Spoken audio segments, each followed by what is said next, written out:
Price the Lord. Praise Lord. ரொம்ப சந்தோஷம் sir மீண்டும் இந்த நிகழ்ச்சியில் உங்களை சந்திக்கிறதுல. கடந்த வாரத்தில் நம்ம நிறைய கேள்விகள் கேட்டிருந்தோம், நீங்கள் அதுக்கு பதில் கொடுத்தீங்க. அது நிறைய பேருக்கு பிரோஜனமாக இருந்து நிறைய பேர் அதனால ஆசீர்வதிக்கப்பட்டாங்க. நிறைய வேத விளக்கங்கள் எங்களை மாதிரி வாலிபர்களுக்கு புரியறதுக்கு அது ரொம்ப ஹெல்ப்ஃபுல்லாக இருந்துச்சு சார். இந்த வாரமும் நம்ம ஸ்ட்ரெயிட்டாக கொஸ்டின்ஸ்க்கே போயிடலாம். சந்தோஷம் மீண்டும் உங்களை சந்திப்பதில். வாலிபட சில சந்தேகங்களுக்கு வேத வசனத்திலேருந்து நம்மளால் முடிந்த அளவு விளக்கங்களை கொடுத்தோம். அது வாலிபர் பிரயோஜனமாக இருக்குன்னு நம்புகிறேன். இன்னும் நம்ம இந்த வாரத்தில் சில கேள்விகளை நம்ம விடையளிக்கலாம். ஓகே சார், ரொம்ப தேங்க்ஸ். ஸோ சார், ஃபர்ஸ்ட் நான் ஒரு கொஸ்டின் கேட்கேன். இது வந்து பெரும்பாலும் கிறிஸ்துவ சமுதாயத்தில் எல்லாருக்குமே ஒரு கொஸ்டின் தான். இன்ஃபேக்ட் கிறிஸ்டின்ஸை வந்து தாக்கணும் அப்படின்னாலே இந்த கேள்வி கேட்டு தான் தாக்குவாங்க. ஸோ அந்த கொஸ்டின் நான் கேட்கேன். அது ஆண்டவருக்கு வந்து ஆதாம் ஏவாள் தப்பு பண்ணுவாங்க அப்படின்னு தெரிஞ்சோம், எதுக்கு நன்மை தீமை அறிகிற அந்த மரத்தை அந்த கார்டனுக்கு நடுவில் நட்டாங்க ஆண்டவர் அப்படிங்கிறது தான் வந்து ஃபர்ஸ்ட் கொஸ்டின். இது வந்து சார் தாக்குறதுக்கிட்டே யூஸ் பண்றது. ரவீன், இது வந்து பொதுவாக எல்லாரும் கேட்குற கேள்வி. நிறைய நம்முடைய கிறிஸ்துவ சமுதாயத்தை தவறுன்னு சொல்வதற்கு இதை அவங்க பயன்படுத்துகிறாங்க.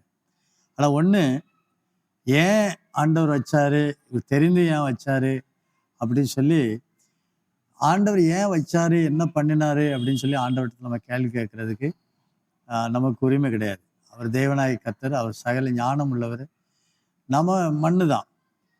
அடுத்தபடியா வேதத்தில் சொல்ல மறைவானவைகள் தேவனுக்குரியவைகள் என்று. மறைவானது நமக்கு வெளிப்படுத்தப்படாத காரியங்கள் அது ஆண்டவருக்குரியது. நம்ம அதுல வாக்குவாதம் பண்ணுவது, தர்க்கம் பண்ணுவது நமக்கு சரியில்லை. நாம சில காரியங்களை நம்ம யோசித்து கொள்ளலாம். இது வந்து தேவனாய் கர்த்தர் நன்மை தீமை அறியத்தக்க மரம் என்று சொல்லப்பட்டிருக்கு. அங்க ஆதியாகமம் 2ஆம் அதிகாரத்துல 17ஆம் வசனத்துல, ஆனாலும் நன்மை தீமை அறியத்தக்க விருட்சத்தின் கனியை புசிக்க வேண்டாம், அதனை புசிக்கும் நாளிலே சாகவே சாவா என்று கட்டளையிட்டார். இது வந்து நன்மை தீமை அறியத்தக்க சில கனிகள் இருக்குது. இப்போ நாம இப்போ நம்ம சாப்பிட்ற சில பழங்கள் இருக்குது. ஒரு சில பழங்கள்ல சில விட்டமின்கள் இருக்குது. அப்படின்னு சில வித்தியாசமா இருக்குது. ஆரம்பத்துல ஆண்டவர் உண்டாக்கும் போது சில மரங்கள்ல அந்த மரத்துல சில இது இருந்துச்சு, குணாதிசயங்கள். இந்த மரத்தினுடைய கனியை புசித்தா அவன் நன்மை எது தீமை என்பது எது அப்படிங்கிறத அவன் தெரிந்து கொள்ளுவான்.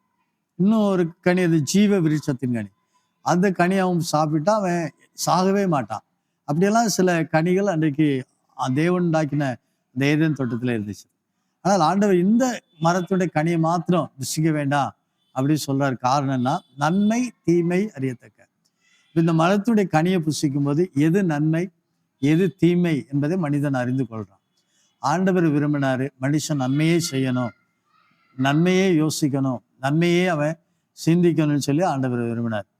ஆண்டவர் அங்க நம்ம மல்கியாவில் நம்ம வாசிக்கும் போது, அவர் ஒருவனை அல்லவா படைத்தார், ஆவி அவரிடத்தில் பரிபூர்ணமாய் இருந்தது, பின்ன ஏன் ஒருவனை படைத்தார், தேவ பக்தியுள்ள சந்ததியை பெரும்படி தானே அப்படின்னு சொல்லி எழுதப்பட்டிருக்கு.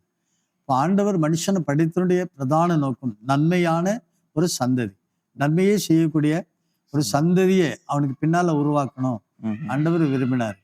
மனிதன் பாவம் செய்யாமலே வாழணும்னு சொல்லி ஆண்டவர் ஆசைப்பட்டாரு. ஆனா மனுஷன் என்ன செய்யிட்டான்னா ஆண்டவருடைய கட்டளை நினைச்சிட்டான், மீறி அந்த பழத்தை நினைச்சிட்டான், புசிச்சிட்டான். இதுல இன்னொரு காரியத்தை கூட நம்ம கவனிக்கணும். ஆண்டவர் இந்த நன்மை தீமை அறியத்தக்க கனியை புசிக்க வேண்டாம்னு சொல்லி அப்படி ஆதாம் இடத்துல சொல்றாரு. அந்த நேரத்துல ஏவாள் உண்டாக்கப்படவே இல்லை. அதுக்கப்புறம் தான் ஆண்டவர் ஏவாளை உண்டாக்குறாரு. ஆனால் ஏவாள் தான் முதல் அதை பறிச்சு புசித்தான். ஆதாம் என்ன செய்திருக்கணும், தன் மனைவிடத்துல இந்த காரியத்தை சொல்லி இருக்கணும், இதை சாப்பிடக்கூடாது, இது ஆண்டவருடைய கட்டளை. அது சொன்னானா சொல்லலையா நமக்கு தெரியல, வேதத்துல எழுதப்படலை. ஒருவேளை அவன் சொல்லியிருந்தால் ஏவாள் சாப்பிட்டு இருக்க மாட்டான். இது கனியை அவங்க சாப்பிட்டதுனால நன்மை எது தீமை எது என்பதை அவர்கள் அறிஞ்சு கொள்றாங்க. அது கீழே நம்ம வாசிக்கும் போது அவங்க 3ஆம் அதிகாரம் 7ஆம் வசனத்துல, அப்பொழுது அந்த புசித்த போது அப்பொழுது அவர்கள் இருவருடைய கண்களும் என்ன செய்து திறக்கப்பட்டது, அவர்கள் தாங்கள் நிர்வாணிகள் என்று அறிந்து அத்தி இலையை தைத்து தாங்கள் அரை கச்சைகளை உண்டு பண்ணினார்கள். இதுவரைக்கும் அவங்க நிர்வாணியா தான் இருக்கிறாங்க. ஆனா நான் நிர்வாணி, தன்னுடைய நிர்வாணத்தை மூடுவதற்கு ஏதாவது ஒரு வேணும் என்பதை அவங்க என்ன செய்யல, யோசிக்கல. அனிமல்ஸ் மாதிரி இன்னைக்கு எல்லா அனிமல்ஸ் எப்படி சுத்திட்டு ஆமா இருக்கு. ஆமா அன்றைக்கு அப்படிதான் இருந்தாங்க. ஆமா. ஆனா இந்த பழத்தை சாப்பிட்டதுக்கு அப்புறம் நன்மை, அந்த தீமை எரித்துக்கு அந்த பழத்தை சாப்பிட்டதுக்கு அப்புறம் என்ன, நிர்வாணி இதை நம்ம மறைக்கணும், இதை மறைக்கிறதுக்கு என்ன செய்யணும், அவங்களே ஒரு யோசனையா நினைச்சுறாங்க, உண்டாக்குறாங்க. இதெல்லாம் ஆண்டவர் என்ன செய்யல, நினைக்கல, இப்படி பண்ணக்கூடாது, நடக்கக்கூடாதுன்னு. ஆண்டவர் உண்டாக்கி நினைச்சது இவங்க நம்மளே மாதிரி. அதனாலதான் ஆண்டவர் அவன் மனுஷனை தமது சாயலிலும் தமது ரூபத்தின்படி என்ன செய்தார், உண்டாக்கினார். தன்னை போல அவன் பரிசுத்தமா இருக்கணும் தான் ஆசைப்பட்டாரு. ஆனா அங்க சத்ரு பிசாசு என்ன செய்தான், அவங்கள வஞ்சித்தான். வஞ்சித்தனால அவங்க புசித்தாங்க. இந்த பிசாசு யாருன்னா லூசிபர். லூசிபர் இருந்த இடத்துல லூசிபரை தள்ளிட்டு தான் மனுஷனை ஆண்டவர் உண்டாக்கினாரு. அந்த மேன்மையை மனுஷனுக்கு கொடுத்திருந்தாரு. அப்ப லூசிபர் என்ன நினைக்கிறான், நான் இருக்க வேண்டிய இடத்துல ஆண்டவர் ஒரு மண்ணை வச்சு ஒரு மனுஷனை உண்டாக்கி வச்சுட்டாரு, அவனை அங்க இருக்க விடக்கூடாது, அவனை கெடுக்கணும் அப்படின்னு சொல்லி ஆண்டவர் என்ன செய்தான், வஞ்சித்தான். இப்போ ஆண்டவர் இதை உண்டாக்காமலே இருந்திருக்கலாமே அப்படின்னு சொன்னா மனுஷனுக்கும் மிருகத்துக்கும் ஒரு வித்தியாசமே இல்லாம இந்த உலகத்துல மாறி இருக்கும். மனுஷனுக்குன்னு சொல்லி சில ஆண்டவர் 6 அறிவுகளை கொடுத்திருக்கிறார். எது நன்மை எது தீமை என்பதை அறிந்து கொள்ள ஆண்டவர் சில அறிவுகளை கொடுத்திருக்கிறார். அது இல்லாமலே என்ன செஞ்சிருவான், மனிதனும் மிருகத்தை போலவே வாழ்ந்திருப்பான். ஒருவேளை அப்படி என்ன செஞ்சிருக்கலாம். இது வந்து ஒரு டெஸ்டா பார்க்கலாமா சார்? அதாவது இப்போ நீங்க சொன்னீங்க லூசிஃபருடைய இடத்துல மனுஷனை உண்டாக்குனார் அப்படின்ட்டு. அப்போ லூசிஃபர் வந்து கீழ்ப்படியலன்னு சொல்ல முடியாது, அவனுக்குள்ள ஒரு பெருமை வந்துட்டு. இப்போ அந்த இடத்துல மனுஷனை உட்கார வைக்கணும்னா மனுஷனுக்கு ஒரு டெஸ்ட் அப்படிங்கிற மாதிரி இதை பார்க்கலாமா சார்? அப்படியும் நினைக்கலாம், அப்படியும் வைக்கலாம். ஆனா என் வார்த்தை கீழ்ப்படுகிறானா இல்லையா என்பதை யோசிக்கலாம். லூசிஃபருக்கு ஒரு சவாலா கூட ஆண்டவர் வச்சிருக்கலாம். எப்படின்னா லூசிஃபரை தள்ளியாச்சு இல்லையா, மனுஷன் உங்களுடைய வார்த்தை கீழ்ப்படிய மாட்டான்ங்கிறதுக்கு என்ன கேரண்டி? அல்லது கீழ்ப்படிவான் அப்படிங்கிறதுக்கு என்ன? அதுக்காக கூட இந்த பழத்தை நிச்சலாம் ஆண்டவர் உண்டாக்கி இருக்கலாம். எதுவோ அது ஆண்டோடைய காரியம், மறைவானது கர்த்தருக்குரியது. நாம இதுல இருந்து நிச்சயலாம் நம்ம ஒன்று கற்றுக்கொள்ளலாம். ஆண்டவர் எது வேண்டாம் சொல்றாரோ அது நமக்கு வேண்டாம். எதை சாப்பிடக்கூடாதுன்னு சொல்றாரோ அது நமக்கு வேண்டாம். எதை செய்யாதுன்னு சொல்றாரோ அதை நம்ம செய்யக்கூடாது. அதுதான் ஆண்டவர் நமக்கு வச்சிருக்கிற ஒரு பெரிய பாடம். ஓகே சார், ஓகே, ரொம்ப தேங்க்ஸ் சார், ரொம்ப நல்லா சொன்னீங்க. அடுத்த கொஸ்டினுக்கு போறேன் சார். இது வந்து இன்னைக்குள்ள கிறிஸ்துவ சமுதாயத்துல அது ஒரு பெரிய கேள்வியாவே இருக்குது. அதுவும் பொதுவா எங்களை மாதிரி வாலிபர்களுக்கு இது வந்து ரொம்ப கடினமான ஒரு விஷயமாவும் இருக்கு, ஒரு கன்ஃபியூஷனாவும் இருக்கு. அதாவது அவங்க கேட்டிருக்காங்க, வெள்ளை துணி போட்டுட்டு சபைக்கு வருவது ரொம்ப அவசியமா? இதனால நம்ம பரலோகத்துக்கு போவோமா? பரலோகத்துக்கு போவது விசுவாசம் அவசியமா? இந்த 2 விஷயம் கேட்டிருக்காங்க. நம்மளுடைய வஸ்திரம் வெண் வஸ்திரமா இருக்கிறது முக்கியமா, இல்லைன்னா நம்மளுடைய விசுவாசம் முக்கியமா? அது கூடவே அவங்க ஒரு வசனமும் போட்டிருக்காங்க. கலாத்தியருடைய புஸ்தகம் 5வது அதிகாரம் 4-6 அந்த வசனத்தை அவங்க கோட் பண்ணியிருக்காங்க. அந்த வசனம் வந்து நியாயப்பிரமாணத்துக்கு நம்ம உட்படலை அப்படிங்கிற அர்த்தத்துல அது வருது. ஸோ இதான் சார் கேள்வி. அதாவது வெள்ளை ட்ரெஸ் போடுறது, ஒயிட் ட்ரெஸ் போட்டுட்டு சர்ச் போறது வந்து நம்மளை பரலோகத்துக்கு கூப்பிட்டு போமா? பரலோகம் போறதுக்கு ஒரு கிரைட்டீரியாவா? அந்த மாதிரி கொஸ்டின் கேட்டிருக்காங்க சார். முதல்ல இந்த வசனத்தை நான் வாசிக்கிறேன். நியாயப்பிரமாணத்தினாலே நீதிமான்களாக விரும்புகிற நீங்கள் யாவரும் கிறிஸ்துவை விட்டு பிரிந்து கிருபை நின்று விளந்தீர்கள் அப்படின்னு பவுல் எழுதுகிறார். நியாயப்பிரமாணத்தினாலே நீதிமான்களாக விரும்புகிற இந்த வெள்ளை உடை என்பது நியாயப்பிரமாணத்துல கொடுக்கப்பட்ட ஒரு காரியம் அல்ல. மோசையினால கொடுக்கப்பட்ட நியாயப்பிரமாணத்துல அந்த மோசை கண்டிப்பா நீங்க வெள்ளை தான் உடுக்கணும் அப்படின்னு யூதர்களுக்கோ இஸ்ரவேல் ஜனங்களுக்கோ நியாயப்பிரமாணத்துல ஆண்டவர் சொல்லலை. ஆனா இன்னைக்கு கிறிஸ்தவ சமுதாயத்துல குறிப்பா பெந்தேகோஸ்தே சபைகள்ல நம்ம வெள்ளை உடை நினைச்சிடும் கொடுத்துரும், சபைக்கு வெள்ளை உடை கொடுத்துட்டு வாரோம். அது ஏன் அப்படி சொன்னா, முதல்ல வெள்ளை என்பது ஒரு பரிசுத்தத்தை குறிக்கிறது. நாம எல்லாரும் ஒரு பரிசுத்த சந்ததி என்பதை நமக்குள்ளே ஒரு உணர்வு உண்டாகும்.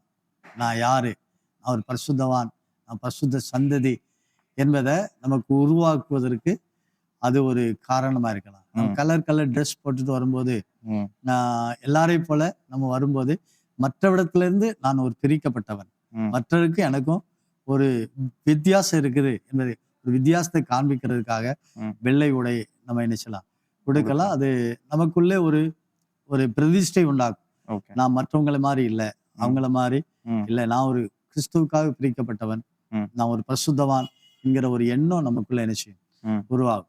அதே வேளையில இந்த இதை வந்து வசனத்துல எங்க சொல்லியிருக்குன்னா, ம். பிரசங்கில நம்ம வாசிக்கிறோம் 9ஆம் அதிகாரத்துல 8வது வசனத்துல ஞானியாய் சாலமன் சொல்றாரு, உன் வஸ்திரம் எப்பொழுது வெள்ளையாயும் உன் தலைக்கு எண்ணெய் குறையாததாகவும் இருப்பதாக. ம். இதை எழுதினது வந்து பிரசங்கியோட புஸ்தகத்தை எழுதினது வந்து சாலமன் ராஜா. ம். ம். இந்த சாலமனை போல ஞானவான் யாருமே இந்த உலகத்துல இல்லை. ம். அவனுக்கு முன்னாலும் இல்லை, அவனுக்கு பின்னாலும் இல்லை. அவர் பெரிய ஞானவான். ம். அவர் என்ன செய்திருக்கிறார், அவரே சொல்லியிருக்கிறார், உன் வஸ்திரம் எப்பொழுதும் வெள்ளையாக இருப்பதாகன்னு சொல்லி. அதுக்கு மாத்திரம் இல்லை, இன்னைக்கு நம்ம சபை கூடி வர்றோம். ம். சபையில பணக்காரங்க இருக்கிறாங்க, ஏழைகள் இருப்பாங்க. ம். இப்போ பணக்காரங்க அல்லது சொன்னா அவங்க ஒரு ஆடம்பரமா நல்ல விலை கூடின ஒரு ட்ரெஸ்ஸை உடுத்துட்டு வரும்போது கொஞ்சம் கஷ்டப்பட்டவன் கொஞ்சம் கஷ்டமான ஒரு வஸ்திரத்தை உடுத்துட்டு வர்றாங்க.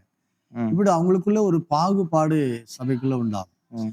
அவன் நல்ல ரொம்ப விலை கூடின ட்ரெஸ் போட்டிருக்கான், விலை கூடின சேலை உடுத்துட்டு வரான் ம். அப்படிங்கிற ஒரு பாகுபாடை என்ன செய்யலாம், காண்பிக்க ஆமா. முடியும். ம். அது பார்க்குறவங்களுக்கு ஐயோ நம்மளால இது வாங்க முடியலையே, ம். நம்மளால இப்படி உடுத்த முடியலையேங்கிற ஒரு எண்ணம் ம். அவங்க மனசுக்குள்ள உண்டாகலாம். ம். வெள்ளை அப்படின்னு சொல்லும்போது எல்லாரும் ஒரு போல இருக்கும்போது நமக்குள்ள ஒரு யூனிட்டியை காண்பிக்கிறது. ம். நம்ம எல்லாருமே சமம், நம்ம எல்லாரும் ம். ஒண்ணு. ம். கிறிஸ்துவுக்கு முன்னால நாம உயர்ந்தவன் தாழ்ந்தவன் என்கிறது இல்லை, பணக்காரன் ஏழை என்கிற வித்தியாசம் நமக்குள்ள இல்லை என்பதை காண்பிக்கிறதுக்காக ம். இந்த வெள்ளை உடைய என்ன செய்யலாம், கொடுக்கலாம். கொடுத்தலாம். அது நல்லது. ம். அதுக்கு மாத்திரமல்ல, இங்க வெளிப்படுத்தினதுல நம்ம வாசிக்கும் போது பரலோக ராஜ்யத்தை குறித்து அங்க வெளிப்படுத்தல ஆண்டவர் யோவானுக்கு வெளிப்படுத்தி இருக்கிறார். வெளிப்படுத்தல் 7ஆம் அதிகாரம் 9வது வசனத்துல அவர் அழகா சொல்றாரு, இவைகளுக்கு பின்பு நான் பார்த்தபொழுது இதோ சகல ஜாதிகளிலும் கோத்திரங்களிலும் ஜனங்களிலும் பாசக்காரர்களிலும் இருந்து வந்ததும் ஒருவரும் எண்ணக்கூடாதுமான திரளான கூட்டமாகிய ஜனங்கள் வெள்ளை அங்கேயே தரித்து தங்கள் கைகளில் குருத்தோலை பிடித்து சிங்காசனத்திற்கு முன்பாகவும் ஆட்டுக்குட்டியானுக்கு முன்பாகவும் நிற்க கண்டேன் அப்படி சொல்லி யோவானுக்கு ஆண்டவர் வெளிப்படுத்தார். பரலோக ராஜ்யத்துல ஒரு கூட்டம் இருக்குது. இந்த கூட்டம் யாருன்னு சொன்னா வெள்ளை விடை தரித்து கையில குருத்தோலை பிடித்து ஆண்டவருக்கு முன்பாக நிற்கிறாங்க. அப்ப நம்ம இதுல இருந்து நம்ம அறிந்து கொள்றது, நம்ம பரலோக ராஜ்யத்துக்கு போகும்போது நம்ம எல்லாருமே வெள்ளை அங்கி தரித்து தான் நம்ம இருப்போம் என்பதை இந்த வசனத்தின் மூலமா நம்ம அறிந்து கொள்ள முடியும். நம்ம பரலோகத்துக்கு போறதுக்கு ஒரு நிழலா ஆராதனை என்பது பரலோகத்துடைய நிழல். பரலோகத்துல என்ன செய்யப்படுதோ அதே போல பூமியிலையும் செய்யப்படுவதாக ஆண்டவர் அப்படித்தான் சொன்னார். பரலோகத்துல எப்படி செய்யப்படுதோ அதே பூமியில ஆராதனை அப்படிதான். பரலோகத்தினுடைய நிழல் தான் இந்த நம்ம ஆராதிக்கிற இந்த ஆராதனை. பரலோகத்துல நம்ம போகும்போது இப்படி இருப்போம். அப்போ இந்த பூமியில நம்ம ஆண்டவரை அதுக்கு நிழலான இந்த ஆராதனையும் நம்ம வெள்ளை எங்க உடுத்துறது இணைச்சலாம், நம்ம அதை எடுத்துக்கொள்ளலாம். இன்னொரு கொஸ்டின் கேட்டேன், விசுவாசம் முக்கியமா முக்கியமா? நான் சொல்லணும்னு சொன்னா விசுவாசம் ரொம்ப முக்கியம். விசுவாசமும் பரிசுத்தமும் இருந்தாதான் பரலோக ராஜ்யத்துக்கு போக முடியும். அதோடு கூட இந்த பூமியில வாழ்ற நமக்கு நாம ஒரு பரிசுத்தவான் என்பதை நமக்கு இந்த வெள்ளை உடை செய்து காண்பிக்கிறது. அது வந்து ஒரு பரிசுத்தத்துக்கு ஒரு ஊன்றுகோலா இருக்கு. ஒரு நம்ம புஷ் பண்ணுது பரிசுத்தத்துக்குள்ள. நம்ம வெள்ளை உடை போட்டுட்டு நம்ம ரோட்ல போகும்போது நம்ம பாக்குறவங்க இவங்க ஒரு கிறிஸ்தவங்க அப்படி சொல்லி ஐடென்டி பண்ணிடுறாங்க, பார்த்து தெரிஞ்சுக்கிறாங்க. அப்படிங்கும்போது நம்ம தவறான எந்த ஒரு காரியத்தையும் நம்ம என்ன செய்ய மாட்டோம். வெள்ளை உடை போட்டுட்டு ட்ரெஸ் போட்டுட்டு நம்ம போகும்போது எந்த தவறான காரியத்தையும் நம்ம போக மாட்டோம். தவறான இடத்துக்கு நம்ம போக மாட்டோம். ஒரு தவறான இடங்கள் இருக்கு, அந்த இடத்துக்கு நம்ம போக மாட்டோம். அப்ப நமக்குள்ளே ஒரு நான் ஒரு பரிசுத்தவான், நான் இந்த இடத்துக்கு போகக்கூடாது ஒரு எண்ணம் வருது. Correct sir. அதாவது இந்த போலீஸ்காரங்க கூட சிலவங்க அந்த யூனிஃபார்ம்ல தப்பு பண்ணும்போது ஒரு கொஸ்டின் கேட்பாங்களே, யூனிஃபார்ம் போட்டுட்டே தப்பு பண்ணிட்டேப்பா. அதேதான். அந்த மாதிரி வெள்ளை ட்ரெஸ் வந்து அந்த நமக்கு ஒரு யூனிஃபார்ம் மாதிரி. அது வந்து அது கூட நம்ம அப்படி கூட நம்ம எடுத்துக்கலாம். இந்த உலகத்துல எல்லாருக்கும் டாக்டருக்குன்னு ஒரு யூனிஃபார்ம் இருக்கு, போலீஸ்காரங்களுக்கு ஒரு மிலிட்டரிக்காரங்களுக்கு ஒரு யூனிஃபார்ம் இருக்குது. அதே போல கிறிஸ்தவர்களாகிய நமக்கு, அதுவும் பரிசுத்தவான்களாகிய நமக்கு, ரட்சிக்கப்பட்ட நமக்கு இந்த வெள்ளையுடைய ஒரு யூனிஃபார்மாவே நம்ம எடுத்துக்கலாம். போடுவது நல்லது. அது போடணும், கட்டாயம் அதுதான் போடணும் அப்படின்னு சொல்வதை பார்த்து போடுவது நல்லது. ஆண்டவர் வந்து எதையுமே நம்மளை கட்டாயப்படுத்தலை. நான் ஒரு சின்ன ஒரு உதாரணம் சொல்றேன்.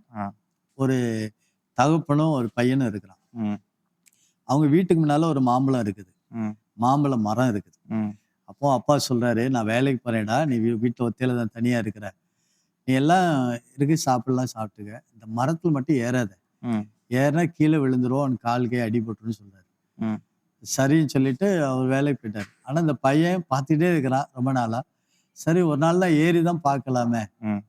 அப்படின்னு சொல்லி என்ன செய்யறான், இந்த மரத்துல ஏறுறான். ம். ஏறி என்ன செய்யறான், ம். கீழே விழுந்துருந்தான். கீழே விழுந்து அடிபட்டுருந்தான். ம். அதே மாதிரி இன்னொரு குடும்பம் இருக்குது.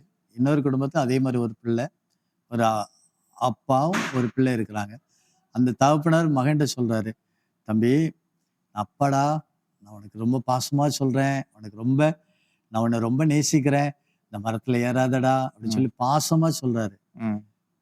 அப்போ அவனுக்கு ஏறணும் தோணும் போதும் அப்பாவுடைய பாசம் வந்து என்ன தடுக்குது. நம்ம அப்பா எவ்வளவு நம்ம அன்பா இருக்கிறாங்க, பாசமா இருக்கிறாங்க, அவங்க வார்த்தைக்கு நம்ம கீழ்ப்படுவோம்னு சொல்லி. அந்த மாதிரிதான் நியாயப்பிரமாணம் வந்து கட்டளை, இப்படிதான் செய்யணும், இப்படி செஞ்சாதான் நீ என்ன செய்ய முடியும், செய்யணும் கண்டிப்பா, இல்லைன்னா அது பாவம். ஆனா புதிய ஏற்பாட்டு காலம் வந்து கட்டளை கிடையாது, தேவனுடைய அன்பு. ஆண்டவரை நேசிக்கிறதுனால நாம செய்யறோம், இது செய்வது நல்லது. ஓகே, ரொம்ப தேங்க்ஸ் சார். ஸோ நான் உங்கள்கிட்ட நெக்ஸ்ட் கொஸ்டின் கேட்கேன். இது வந்து ஒரு கைண்ட் ஆஃப் ஒரு பிப்ளிக்கல் கொஸ்டின் சார். ரொம்ப வேதாகமத்தில் உள்ள ஒரு டெப்தான ஒரு கொஸ்டின், பைபிள் ஸ்டடி ரிலேட்டடான கொஸ்டின் கூட. அதாவது யூதா வந்து அவருடைய மகனுடைய மனைவி, அதாவது மருமகளோட ஒரு தொடர்பு வச்சுதான் அவங்களுடைய சந்ததி வந்து வளர்ந்துச்சு. ஸோ இது வந்து எப்படி நியாயப்படுத்தப்பட்டிருக்கு? இந்த சம்பவத்தை வந்து ஆதியாகமம் 38ஆம் அதிகாரத்துல நம்ம வாசிக்கிறோம். அதை முழுசும் நம்ம வாசிக்கும் போது யூதா குறித்து சொல்லப்பட்டிருக்கு. யூதா என்ன செய்யறான்னா, அவனுடைய மனைவி வந்து இறந்து போறான். அப்போ அவன் அந்த துக்கத்தோடு அவன் என்ன செய்யறான், இருக்கிறான். அப்போ அவனுடைய ஒரு அவனுடைய நண்பன் அதுல்லாம் ஒரு அழகி ஈரா, அவங்க சேர்ந்துட்டு என்ன செய்றாங்க, போறாங்க, இருக்கிறாங்க அவங்க கூட. அந்த நேரத்தில் அவனுக்கு ஒரு 3 பிள்ளைகள் இருக்கிறாங்க யூதாவுக்கு. அப்போ அவன் மூத்த மகனுக்கு ஏர், அவனுக்கு ஒரு பெண்ணை பார்த்து தாமாரை பார்த்து திருமணம் பண்ணி வைக்கிறான். பழைய ஏற்பாட்டுடைய காலத்தின்படி அவன் சந்தானம் அல்லது சந்ததி இல்லாமல் மரித்து போனா அந்த மனைவியை வந்து நினைச்சணும், அவனுடைய 2வது மகனுக்கு திருமணம் பண்ணி வைக்கணும். அவன் ஏர் மரித்து போறான். அதுக்கப்புறம் 2வது மகனுக்கு ஓனான், அவனுக்கு திருமணம் பண்ணி வைக்கிறான். அவனும் நிச்சயதான் சந்தானம் இல்லாமல் மரித்து போயிடறான். 3வது அவனுக்கு ஒரு குமாரன் இருக்கிறான். அவன் என்ன செய்றான்னா, இப்போ யூதா நினைக்கிறான், 2 பிள்ளைகளை நம்ம ஏற்கனவே இழந்துட்டோம், 3வது இன்னும் ஒரே ஒரு பையன் தான் இருக்கிறான். அதனால அவனுக்கு வந்து அந்த அவனுக்கு தாமாரை கொடுக்கறதுக்கு அவனுக்கு இஷ்டம் இல்லை. அதனால தாமாரை என்ன செய்றான், அப்பா வீட்டுக்கு அனுப்பிடுறான். அனுப்பிட்டு அவள் தாமாரை பெரியவனா மாறுற வரைக்கும் நீ அங்க இருமான்னு சொல்லி அனுப்பிடுறான். அவன் வந்து தாமாரை தன்னுடைய தாப்பனா வீட்டுக்கு போயிருந்தான். இப்போ அந்த 3வது மகன் நினைச்சுன்னா வளர்ந்துட்டான், திருமண வயது வந்துட்டான். இப்ப அவனுக்கு கெட்டி கொடுக்கணும், ஆனா கெட்டி கொடுக்கல யூதா. இந்த சூழ்நிலை தான் யூதா என்ன செய்யணும்னு ஆடு மயிறு கத்திரிக்கிறதுக்காக அந்த தாமார் இருக்கிற ஊருக்கு போறான். ரொம்ப இது வந்து அந்த நாட்கள்ல இது வந்து சர்வசாதாரணம். சில தவறான பெண்கள் வேசி இடத்துல அவங்க போவாங்க. போகுது, அவங்களுக்கு காசு கொடுப்பாங்க, அல்லது ஏதாவது பணம் கொடுப்பாங்க, அல்லது ஆடோ எதையாவது என்ன செய்வாங்க, கொடுப்பாங்க. அப்படி போறான், அவன் வாரான்னு சொல்லி தெரிஞ்ச உடனே தாமார் என்ன பண்றான்னா, அவ ஒரு முக்காடு போட்டுட்டு ஒரு வேண்டாத ஒரு ஸ்திரியை போல உட்கார்ந்துட்டு இருக்கான். இப்போ இது வந்து இவனுக்கு தெரியாது, யூதாவுக்கு தன்னுடைய மருமகள் தான் என்பது தெரியாது. தெரிந்து அவன் பாவம் செய்யல, அவனுக்கு தெரியாது. அவன் சாதாரணமா எல்லா இடங்களிலும் இருக்கிறது போலதான் ஒரு பெண் இருக்கிறா அப்படி சொல்லி போறான். போகும்போது போயிட்டு அவளோடு கூட நினைச்சான், தொடர்பு கொள்றான். அப்போ அவளுக்கு ஏதாவது கொடுக்கணும் இல்லையா, அப்பதான் அவன் என்ன செய்யறான், தன்னுடைய மோதிரத்தையும் கைத்தடியெல்லாம் கொடுக்குறான். கொடுத்துட்டு அவன் வந்துட்டான். திரும்ப அவன் என்ன செய்யறான்னா, ஒரு வெள்ளாட்டை அனுப்பி அவன் அடமானம் வச்சதை மீட்டு வர்றதுக்கு. அங்க போய் அவன் வேலைக்காரன் பார்த்தா அவ இல்லை, இவள் தன்னுடைய வீட்டுக்கு போயிட்டான். இப்போ அவள் கர்ப்பவதி ஆகுறான். இந்த பழைய ஏற்பாட்டுடைய அந்த காலத்துல ஒரு பெண் தன் கணவன் இல்லாமல் கர்ப்பவதி ஆனா அவளை வீட்டை விட்டு வெளியில கொண்டு வந்து அவள் மேல என்ன செய்வாங்க, கல்லெறிவாங்க, இல்லை தீயை கொளுத்தி கொண்டு போடுவாங்க. அப்படிதான் அவன் என்ன செய்றான், தாமாரை கூப்பிடுறான், தாமாரை அழைச்சிட்டு வரான். அப்பதான் அவன் என்ன செய்றான், நான் யாருனால இந்த நிலைமைக்கு ஆளானேன், கர்ப்பவதி ஆனேன் அப்படின்னு சொல்லி அவன் என்ன செய்றான். அப்பதான் சொல்றான், இந்த முத்திரை மோதிரம் யாருக்குரியது, யூதாக்குள்ளது. யூதா அதை பார்க்குறான். பார்த்த உடனே அவன் சொல்றான் 26வது வருஷத்துல, யூதா அவைகளை பார்த்து அறிந்து என்னிலும் அவள் நீதியுள்ளவள், அவளை என் குமாரனாகிய சேலாவுக்கு கொடாமற் போனேனே என்றான். அப்ப அவரே வாயால சொல்றான், என்னிலும் அவள் நீதியுள்ளவள். ஏன் இந்த வார்த்தை சொன்னானா, இந்த தாமார் ஏற்கனவே 2 திருமணம் பண்ணியாச்சுது. இப்போ 3வது அவருடைய மகனுக்கு கொடுப்பான்னு சொல்லி அவள் காத்துட்டு இருக்கிறாள். அவள் நினைத்திருந்தா சில வாலிபர்களோடு கூட அவள் தகாத காரியங்கள் செஞ்சிருக்கலாம், அல்லது வேற யாராவது திருமணம் பண்ணியிருக்கலாம். அது அந்த நாட்கள்ல தவறே இல்லை. புருஷன் மரித்து போனதுக்கு அப்புறம் அவள் திருமணம் பண்ணியிருக்கலாம், அல்லது தன்னுடைய ஆஷா பாசங்களை தீர்த்து கொள்றதுக்கு சிலர் வாலிபர் பின்னால் அவள் போயிருக்கலாம். ஆனால் அவள் என்ன செய்யல, போகல. அந்த நாள் வர்றதுக்காக அவள் காத்திருந்தா, தன்னை பரிசுத்தமாய் காத்துட்டு இருக்கிறார். அதனாலதான் யூதா சொல்றான் அவள் நீதி உள்ளவன் சொல்லி.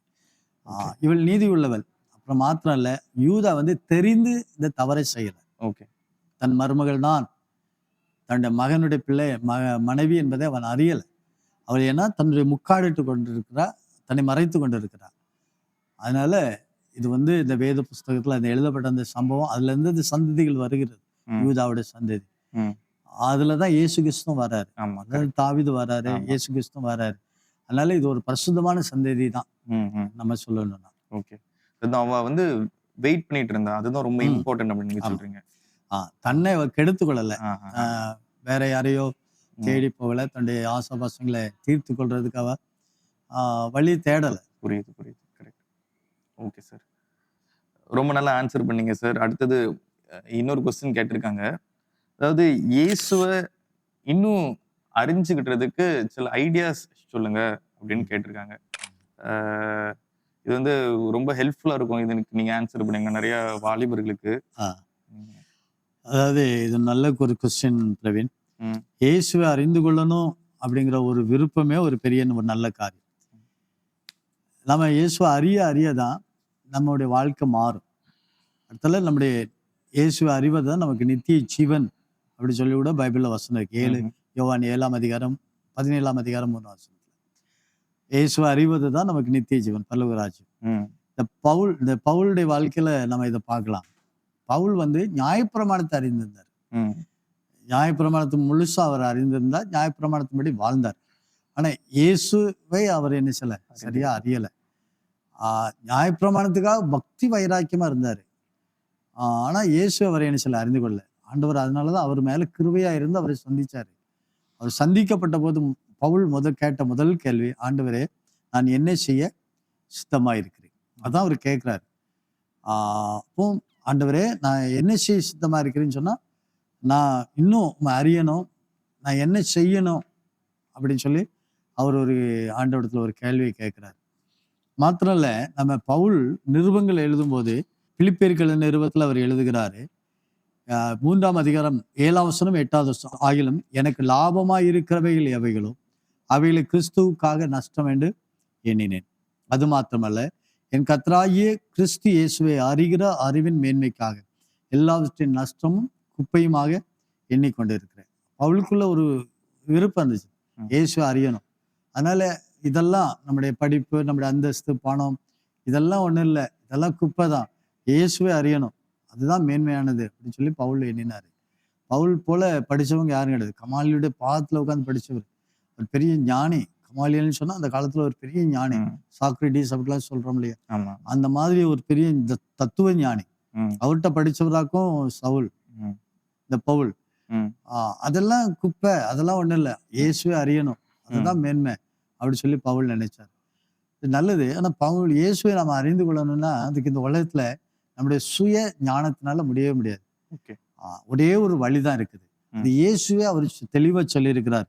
யோவான் 5ஆம் அதிகாரத்துல இயேசுவே அதை தெளிவா அழகா சொல்லியிருக்கிறார்.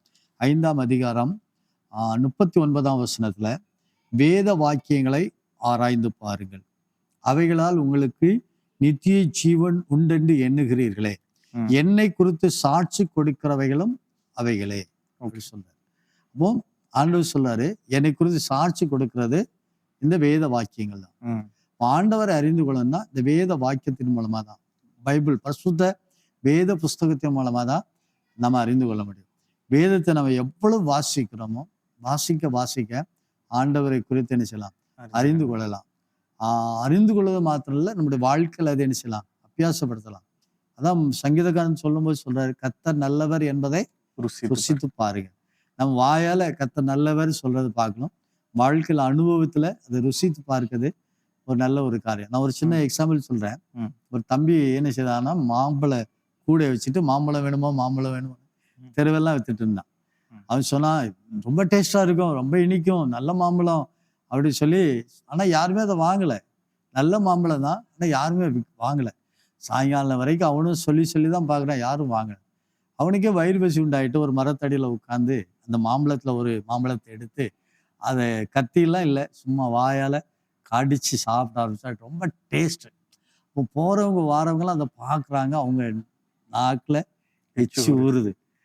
உடனே அவங்களால என்ன செய்ய முடியல, கண்ட்ரோல் பண்ண முடியல. மாம்பழம் என்ன செய்றாங்க, வாங்குறாங்க. கொஞ்ச நேரத்துல அது வித்து போகுது. இவன் மாம்பழம் நல்லா இருக்கும், சுவையா இருக்கும், இனிக்கும் சொல்ற வரைக்கும் யாரும் வாங்கல. வாழ்க்கையில ருசி பார்த்த போது மற்றவங்க என்ன செய்தாங்க, வாங்க. ஆண்டவரை அறிந்து கொள்ளணும்னா இந்த வேதத்தை வாசித்து இதுல சொல்லப்பட்ட காரியங்களை நம்முடைய வாழ்க்கையில ருசி பார்க்கணும். கர்த்தர் நல்லவர் அப்படின்னா அது நம்முடைய வாழ்க்கையில ஆண்டவர் நல்லவர் ருசி பார்க்கணும். கர்த்தர் பரிசுத்தர் அப்படின்னா அதை நம்ம வாழ்க்கையில அவர் பரிசுத்தமானவர் இதை ருசி பார்க்கணும். அவர் அன்புள்ளவர்னா நம்முடைய வாழ்க்கையில ருசி பார்க்க ஆண்டவரை குறித்து ரொம்ப நம்ம என்ன செய்யலாம், என்ன அறிந்து கொள்ளலாம். ஒரே ஒரு வழி, வேதத்தை நல்லா வாசிக்கணும். வேதத்தை நம்ம எவ்வளவு வாசிக்கிறோமோ அவ்வளவு ஆண்டவரை குறித்து என்ன செய்யலாம், அறிந்து கொள்ளலாம். ஓகே சார், ரொம்ப தேங்க்ஸ் சார். சார் அடுத்த ஒரு கொஸ்டின் நான் கேட்கேன். இது வந்து நீங்க அடுத்த 20 வருஷம் நீங்க இதுக்கு பதில் கொடுத்தாலும் எங்க போனாலும் திரும்ப திரும்ப கேட்டுக்கிட்டே தான் இருப்பாங்க. அது காதல் திருமணம் பண்றது ஒரு நல்ல முடிவா இல்லைன்னா தவறான முடிவா? இன்னைக்கு வந்து கிறிஸ்தவ வாலிபர்கள் மத்தியில ஸ்பிரிச்சுவல் டேட்டிங் அப்படின்னு சொல்றாங்க சார். அது என்ன அப்படின்னா, சர்ச்சுக்குள்ளே இருக்கிற ஒரு பெண்ணை இவங்களே டிசைட் பண்ணி அவங்க கூட அவங்க வந்து சேட் பண்ணுவாங்க. இப்ப இப்படிப்பட்ட முடிவுகள் வந்து சரியா தவறா இருக்கு? நிறைய பேர் பதில் கொடுத்துட்டாங்க. ஆனா இது எத்தனை வருஷம் ஆனாலும் இந்த கொஸ்டின் வந்துகிட்டே இருக்கும் சார். இது வந்து நான் சொல்ல 100க்கு 100 தவறு. அது நாம என்ன செய்யவே கூடாது. அது முற்றிலுமா தவறு. அப்படி காதலிச்சு திருமணம் பண்ணுவதும் தவறான ஒரு காரியம். ஏன்னு சொன்னா, ஆண்டவர் அழகா சொல்லியிருக்காரு, தெளிவா சொல்லியிருக்கிறாரு. திருமணம் என்பது தேவனால் உண்டாக்கப்பட்டது. நாம என்னைக்கு மனுஷனா இந்த உலகத்துல பிறக்கிறோமோ அன்னைக்கு நமக்குன்னு ஒரு ஏற்ற துணையை ஆண்டவர் உண்டாக்கிட்டாரு. அது எங்கேயோ ஒரு இடத்துல வாழ்ந்துட்டு இருக்குது. அது எங்க இருக்குன்னு நமக்கு தெரியாது. அந்த காலம் வரும்போது, நேரம் வரும்போது ஆண்டவர் என்ன செய்றாரு, ஒன்று இணைக்கிறாரு. நம்ம ஒன்று இணைக்கும் போது நாம நினைக்கிறோம், என் பெற்றோர்கள் பார்த்த பிள்ளை அப்படின்னு நினைக்கிறோம். இல்லாட்டனா மேட்ரிமணியில பார்த்த பிள்ளைன்னு நினைக்கிறோம். அல்லது தரவர் மூலமா வந்த பிள்ளைன்னு நினைக்கிறோம். அது தரவர் மூலமாவும் வரல, மேட்ரிமணி மூலம் வரல, நான் சொன்ன நம்ம பெற்றோர் மூலமும் வரல. ஆண்டவர் ஏற்ற நேரம் வரும்போது நம்மளை என்ன செய்றாரு, நினைக்கிறார். அதுதான் உண்மை. திருமணம் என்பது குடும்ப வாழ்க்கை என்பது தேவனால் உண்டாக்கப்பட்டது. தேவன் யாருக்கு யாரை என்ன செய்யணும், துணையா கொடுக்கணுமோ அதை கொடுக்கிறார். அதான் ஆதாமுக்கு ஆண்டவர் ஏவாளை உண்டாக்கப்பட்டது ஒரு ஏற்ற துணை அப்படி சொல்றாரு. அப்போ நமக்கு ஏற்ற துணை யாரா இருக்க முடியும் அப்படின்னு சொல்லி ஆண்டவருக்கு மட்டும்தான் தெரியும். இதை நாமளே டிசைட் பண்ணி நாமளே இதை தேர்ந்தெடுப்பது சரியான ஒரு முடிவு அல்ல. நம்ம ஆண்டவரை என்ன செய்யணும், ஆண்டவருடைய சித்தத்தை விட்டுட்டு நம்ம என்ன செய்யணும், வழி விலகி போயிடும். ஏன்னு சொன்னா பைபிளில் சொல்லப்பட்டிருக்குது. மத்தேயுல ஆண்டவரே சொன்னாரு, என்ன நோய் கர்த்தாவே கர்த்தாவே என்று சொல்லுகிறவன் பரலோக ராஜ்யத்துல பிரவேசிக்க முடியாது. யார் கர்த்தருடைய சித்தத்தை செய்கிறானோ அவன்தான் பரலோக ராஜ்யத்துல பிரவேசிக்க முடியும். நான் உதாரணத்துக்கு சொல்றேன். எனக்குன்னு ஆண்டவர் ஒரு பெண்ணை நியமிச்சு வச்சிருக்கிறாரு. அது ஆண்டோடைய சித்தம். அந்த சித்தம் நான் தெரியாம இன்னொரு பெண்ணை காதலிச்சு திருமணம் பண்றேன். இதுல என்ன ஆகுதுன்னா, தேவனுடைய சித்தத்தை நம்ம என்ன செய்யணும், மீறிடும். ஆண்டோடைய சித்தத்தை மீறிடும். ரெண்டாவது, அந்த பொண்ணு வந்து இன்னொருத்தனுக்காக ஆண்டவர் நியமிச்ச பொண்ணு, அதை நம்ம என்ன செய்யறோம், எடுத்துக்கிடுதோம். இச்சித்து நம்ம எடுத்துக்கொள்கிறோம். ரெண்டு தவறு அதுல உண்டாகிறது. அப்போ இது வந்து தேவன் கொடுக்கிற வரைக்கும் காத்திருக்கணும். ஆண்டுடைய சித்தம் என்ன? யாராவது காதலிக்கிறவங்க முழங்கால் படிக்கிட்டு, ஆண்டவரே இந்த பொண்ணை நான் காதலிக்கலாமா, இது உங்களுக்கு சித்தமான்னு கேட்டுட்டு காதலிக்கிறானா? அப்படி சித்தமான்னு கேட்டு காதலிச்சு ஆண்டவர் என் சித்ததாம்பா காதலின்னு சொன்னா தைரியமா காதலிக்கணும். ஓகேயா? இல்லைன்னு சொன்னா தேவனுடைய சித்தம் வெளிப்படுற வரைக்கும் காத்துரு. ஒருத்தன் இப்படிதான் ஜெபம் பண்ணானா, ஆண்டவரே ஒரு ஏற்ற துணையை தாரும், அந்த ஏற்ற துணை எதிர் வீட்டு மாலாவா இருக்கட்டும்னு சொல்லி ஜெபம் பண்ணான். இவனே மனசுக்குள்ள நினைச்சுட்டான் எதிர் வீட்டு மாலாவை தான் வேணும்னு. ஆனா ஆண்டவரத்துல போய் ஜெபம் பண்றான், ஆண்டவரே எனக்கு ஒரு ஏற்ற துணையை தாரும், அது எதிர் வீட்டு மாலாவா இருக்கட்டும் சொல்லி. இது வந்து எவ்வளவு ஒரு தவறான ஒரு காரியம். நீ ஜெபம் பண்ணு, ஒரு பொண்ணை விரும்புறியா, இந்த பொண்ணை ஆண்டவரே நான் திருமணம் பண்ணிக்கிடட்டுமா, இது உங்களுக்கு சித்தமான என்று தைரியமா இருந்தா நீ ஜெபம் பண்ணு. ஆண்டவர் உனக்கு இதுதான் என் சித்தம் அப்படின்னு வெளிப்படுத்தினா தைரியமா காதலிச்சு திருமணம் பண்ணிக்கோ. இல்லைன்னா இது தவறான ஒரு காரியம். காதலிப்பது என்பது தேவனுடைய சித்தத்தை நம்ம முதல்ல மீறிடுறோம். பைபிளில் சொல்லப்பட்டிருக்குது, என்னை நோய் கர்த்தாவே கர்த்தாவின் கூப்பிடாம பிரவேசிக்க மாட்டான். ஆனால் என் சித்தத்தை செஞ்சாதான் பரலோக ராஜ்யத்தில் நினைச்ச முடியும், போக முடியும். அதனால இதுல வந்து கர்த்தருடைய சித்தத்துக்காக நம்ம காத்திருக்கணும். சரியா? ரொம்ப தேங்க்ஸ் சார். ரொம்ப நல்லா ஆன்சர் பண்ணீங்க சார். இன்னும் அடுத்த வாரம் இதே மாதிரி நிறைய கொஸ்டின்ஸோட நாங்கள் வந்து உங்களை மீட் பண்றோம். சார் கிட்ட உங்களுடைய கொஸ்டின்ஸ் கேட்கணும் அப்படின்னா நீங்க வந்து எங்களை இன்ஸ்டாகிராம் மூலமாகவும் இந்த யூடியூப்ல நீங்க கமெண்ட்ஸ் மூலமாகவும் உங்க கொஸ்டின்ஸை நீங்க தெரிவிக்கலாம். அந்த கொஸ்டின்ஸை நாங்கள் சார் கிட்ட கேட்போம். சார் அதுக்கு பைபிள்ல இருந்து ஆன்சர் பண்ண அவங்களும் ரெடியா இருக்காங்க. நன்றி. God bless you.